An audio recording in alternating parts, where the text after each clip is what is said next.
کبھی ہم نے اس بات پر غور کیا ہے کہ جب ہم کسی مخصوص کمرے میں داخل ہوتے ہیں تو وہاں اچانک گھٹن کیوں محسوس ہونے لگتی ہے؟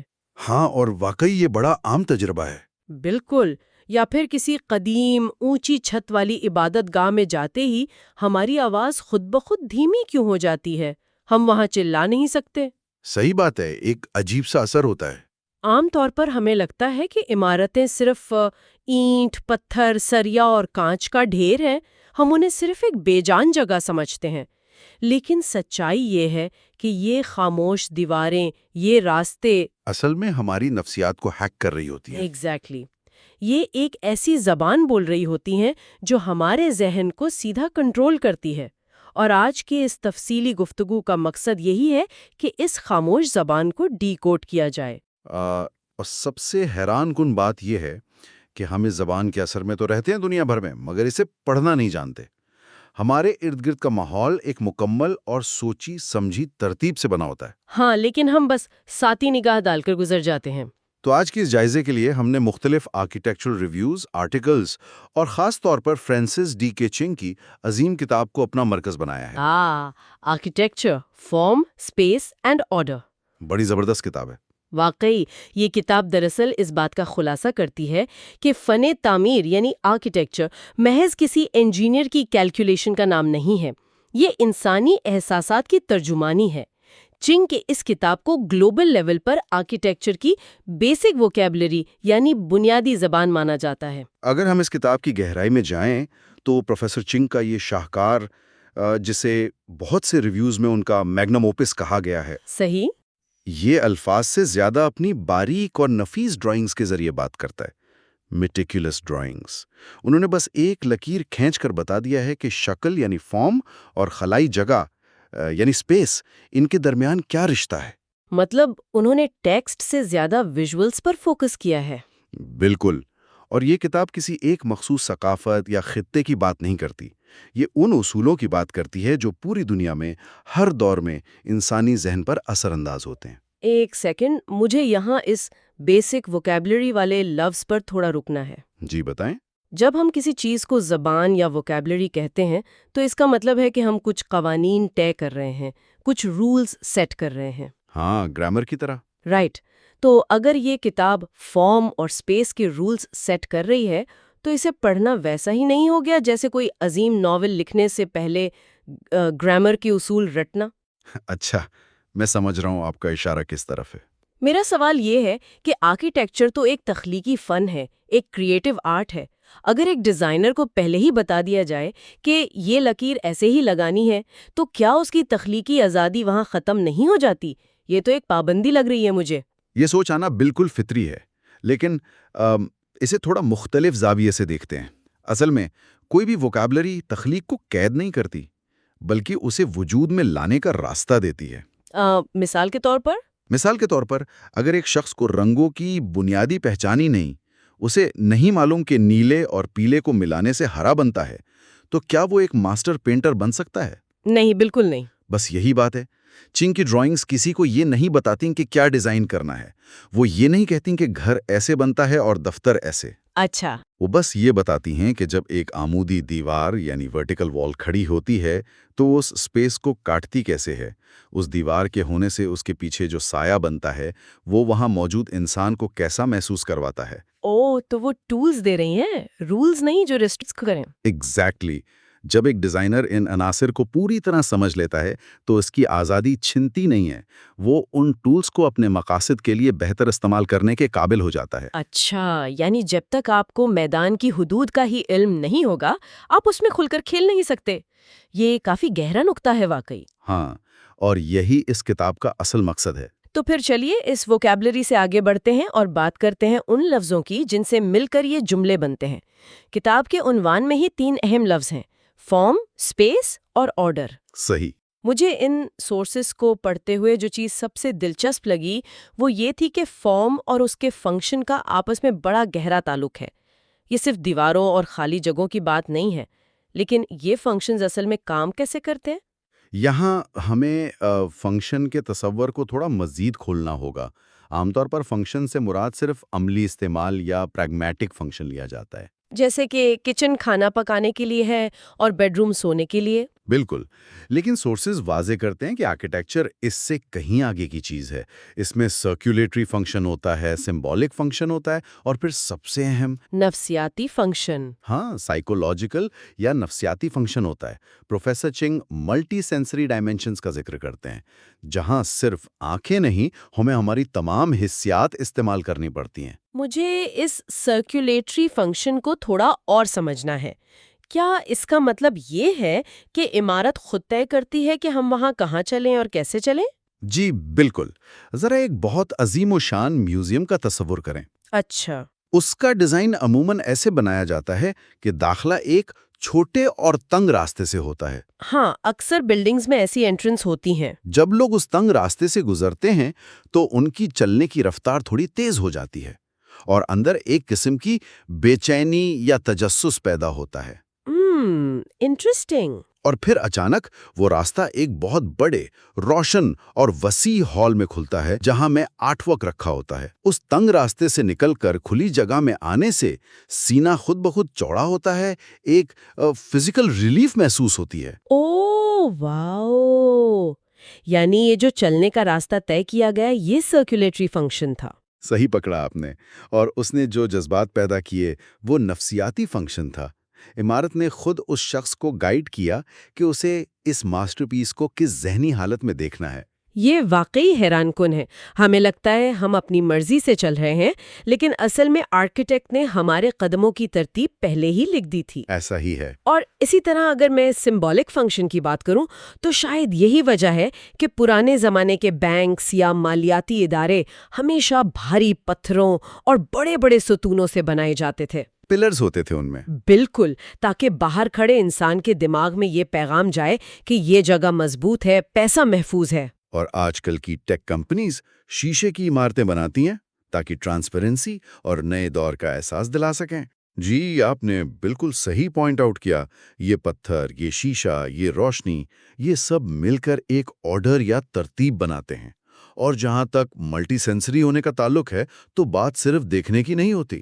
تو کیا سننے اور سونگھنے کی بھی ہوتی ہے؟ ہاں، چینگ اس بات پر زور دیتے ہیں کہ اس جگہ کا ساؤنڈ کیسا ہے۔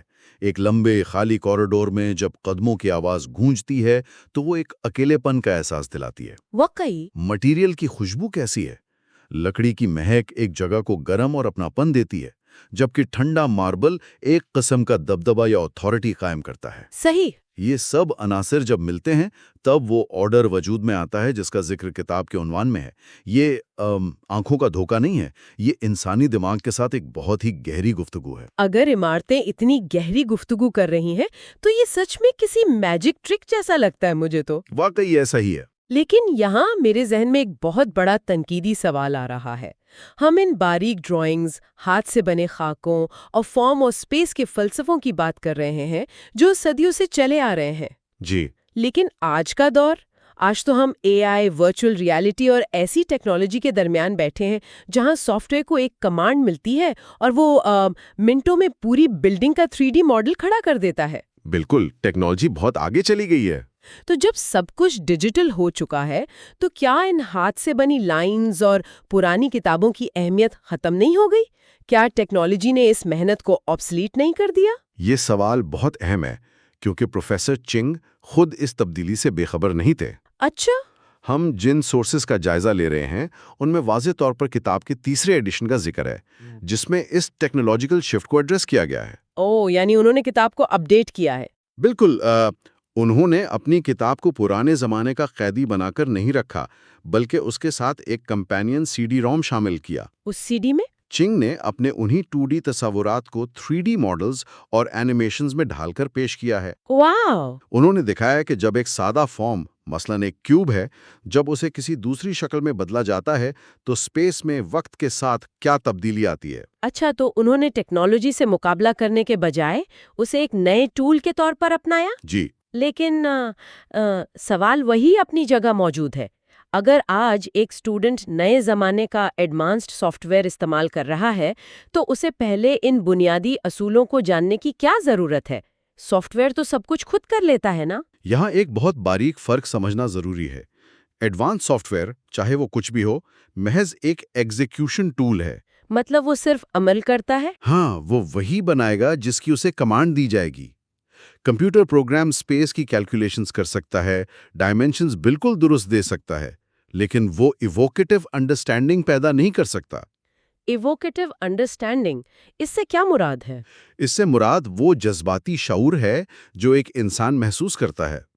سافٹ ویئر کو نہیں معلوم کہ جب دوپہر کے 3 بجے سورج کی کرن ایک مخصوص کھڑکی سے داخل ہو کر فرش پر گرتی ہے تو وہاں بیٹھے ہوئے شخص کو کیسا سکون ملتا ہے۔ ہاں، یہ بات ہے۔ یہ ایمپتھی، یہ انسانیت صرف ایک انسان ہی ڈیزائن کر سکتا ہے۔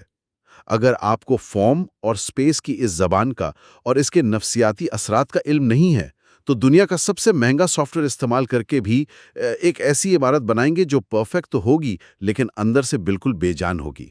یہ مثال بالکل ایسی ہی ہے کہ جیسے ایک بہت مہنگا اور جدید ترین کیمرہ خرید لینے سے کوئی شخص خود بخود بہترین فوٹوگرافر نہیں بن جاتا۔ بہت اچھی مثال دی آپ نے۔ کیمرہ تصویر کھینچ سکتا ہے لیکن فریم میں کس چیز کو لانا ہے، روشنی کو کیسے پکڑنا ہے، کہانی کیسے بنانی ہے، وہ ویژن تو پیچھے کھڑے انسان کا ہی ہوتا ہے نا۔ دراصل یہ کتاب اس ویژن کو تراشتی ہے، یہ بتاتی ہے کہ کسی بھی ٹول کو استعمال کرتے وقت آپ کے دماغ میں کیا چلنا چاہیے، اور یہی وجہ ہے کہ چاہے آپ وی آر ہیڈ سیٹ پہن کر بلڈنگ ڈیزائن کر رہے ہوں یا کاغذ پر پینسل سے، اصولوں کی وہ بنیاد کبھی نہیں بدلتی۔ زبردست۔ میرا مطلب ہے یہ واقعی سوچنے کا ایک نیا راستہ ہے۔ اب اس پوری گفتگو کا رخ ایک عام زندگی کی طرف موڑتے ہیں۔ ضرور۔ ہم نے آرکیٹیکٹس کی بات کی، اسٹوڈنٹس کی بات کی، ٹیک کی بات کی، لیکن ہمارے سورسز جیسے کہ پاکا بلاگز کا جو ریویو ہم دیکھ رہے تھے وہ کہتا ہے کہ یہ شاہکار صرف پیشہ ور افراد کے لیے نہیں ہے، یہ ہر اس شخص کے لیے ہے جو تجسس رکھتا ہے۔ بالکل۔ لیکن ایک عام انسان جسے نہ کوئی گھر ڈیزائن کرنا ہے نہ کوئی آفس، اس کے لیے اس بیسک ووکیبلری کو جاننے کا کیا فائدہ ہے؟ اس کا جواب ایک بہت عام سی مثال میں چھپا ہے۔ آپ نے کبھی کافی ٹیسٹنگ کے بارے میں سنا ہے؟ ہاں بالکل۔ پہلے تو کافی صرف ایک کڑوا اور نیند اڑانے والا مشروب لگتا ہے، بس پیو اور کام پہ لگ جا۔ صحیح کہا۔ لیکن جب کوئی باریک بین انسان یا کافی ایکسپرٹ اس کے ذائقے سمجھنا سکھاتا ہے تو پتہ چلتا ہے کہ کسی میں فروٹی نوٹس ہیں، کسی میں چاکلیٹ کا ذائقہ ہے۔ اور ایک بار جب دماغ اس فرق کو سمجھ لے تو اس کے بعد ہم کبھی عام کافی کو اس پرانے سادے طریقے سے نہیں پی سکتے۔ ایسا ہی ہے، ہر گھونٹ میں ایک نئی کہانی ملتی ہے۔ کیا آپ اس کا موازنہ چنگ کی کتاب سے کر رہے ہیں؟ بالکل، یہی معاملہ آرکیٹیکچر کے ساتھ ہے۔ جب کسی عام شخص کو اس فارم، سپیس اور آرڈر کی زبان کی تھوڑی سی پہچان ہو جاتی ہے تو اس کا اپنے ارد گرد کے ماحول کو دیکھنے کا پورا تجربہ بدل جاتا ہے۔ واقعی۔ ہاں، وہ جب ہر روز دفتر جانے کے لیے سڑک پر چلتا ہے تو اسے سمجھ آنے لگتا ہے کہ یہ سڑک اتنی چوڑی کیوں ہے اور دونوں طرف موجود عمارتوں کی اونچائی اس سڑک کے ماحول پر کیا اثر ڈال رہی ہے۔ یعنی اسے لاجک سمجھ آنے لگتا ہے۔ صحیح، اسے سمجھ آتی ہے کہ کسی مخصوص پارک میں بیٹھ کر اسے سکون کیوں ملتا ہے، کیونکہ وہاں درختوں کی ترتیب نے ایک محفوظ خلائی جگہ بنائی ہوئی ہے۔ وہ یہ پڑھ سکتا ہے کہ کس بلڈنگ کا راستہ اسے آگے بڑھنے پر مجبور کر رہا ہے اور کہاں رکنے کا اشارہ ہے۔ تو اس کا مطلب یہ ہوا کہ ہمارے ارد گرد کا وہ عام اور بورنگ سا ماحول اچانک ہم سے باتیں کرنے لگتا ہے۔ بالکل۔ ہر دیوار اور ہر راستہ اپنا مقصد خود بتانے لگتا ہے۔ یہ تو واقعی اپنے ہی شہر میں ایک بالکل نئے شہر کو دریافت کرنے جیسا ہے۔ اور یہی اس کتاب کا اصل جادو ہے۔ یہ ہمیں ہمارے اپنے ہی بنائے ہوئے ماحول کے ساتھ ایک نیا اور گہرا رشتہ قائم کرنا سکھاتی ہے۔ یہ سمجھاتی ہے کہ فن تعمیر صرف شکل و صورت کا نام نہیں، یہ انسانی تجربے کا بڑا اہم حصہ ہے۔ اگر ہم اپنی اس پوری گفتگو کو سمیٹیں تو ہمیں یہ صاف طور پر نظر آتا ہے کہ فرانسس ڈی کے چنگ کی یہ کتاب صرف کاغذ پر بنی لکیروں کی داستان نہیں ہے۔ نہیں، بالکل نہیں۔ یہ کتاب اصل میں ایک کتب نما یعنی کمپس کی طرح ہے۔ صدیاں گزر جائیں، ٹیکنالوجی کتنی ہی آگے کیوں نہ نکل جائے، لیکن انسانی جذبات اور اسپیس کا جو آپس میں ٹکراؤ اور ہم آہنگی ہے وہ ویسی ہی رہے گی۔ یہ کتاب ہمیں وہی دیکھنا سکھاتی ہے۔ بے شک، یہ علم کا وہ خزانہ ہے جو ہمیں یاد دلاتا ہے کہ ہر چھت اور دیوار کے پیچھے ایک ذہن ہوتا ہے، اور وہ ذہن دوسرے ذہن سے اس ٹھوس فارم کے ذریعے گفتگو کر رہا ہوتا ہے۔ تو اب جب کہ ہم آج کے اس جائزے کے اختتام پر آ پہنچے ہیں اور ہم اس بات کو پوری طرح سمجھ چکے ہیں کہ ہمارے ارد گرد موجود عمارتیں فارم، اسپیس اور آرڈر کے تحت ایک مکمل زبان بولتی ہیں جو ہماری نفسیات کو بدل سکتی ہیں، تو یہاں غور کرنے کے لیے ایک نیا اور تھوڑا چونکا دینے والا خیال پیدا ہوتا ہے۔ ہم سب اپنا زیادہ تر وقت اپنی مرضی کی بنائی ہوئی جگہوں میں گزارتے ہیں، خاص طور پر اپنے گھروں میں۔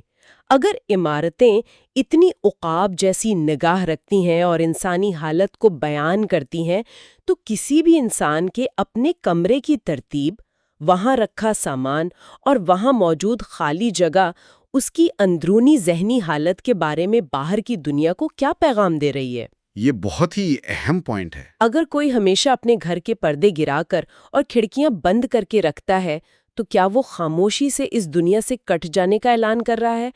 کیا واقعی ہم دیواروں کے ذریعے اپنے ہی اندر کا شور یا سکون براڈ کاسٹ کر رہے ہیں، جنہیں ہم صرف بے جان اینٹیں سمجھتے ہیں؟ سچ میں یہ سوچنے پر مجبور کر دیتا ہے۔ شاید اگلی بار جب ہماری نظر اپنے ہی آس پاس موجود جگہوں پر پڑے تو وہاں ہمیں خود اپنی ہی ایک نئی اور ان کہی کہانی سنائی دے جائے۔